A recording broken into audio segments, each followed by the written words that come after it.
Он так запарковался, сходил в булочную. И привет.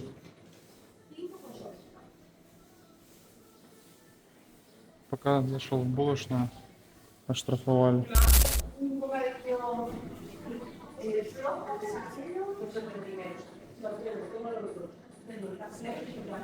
Не очень доволен. Булочки вышли очень дорогие. Ну тут жестко, надо парковаться только в строго отведенных местах. Вот так. За парковку в неположенном месте. Вот такие дела.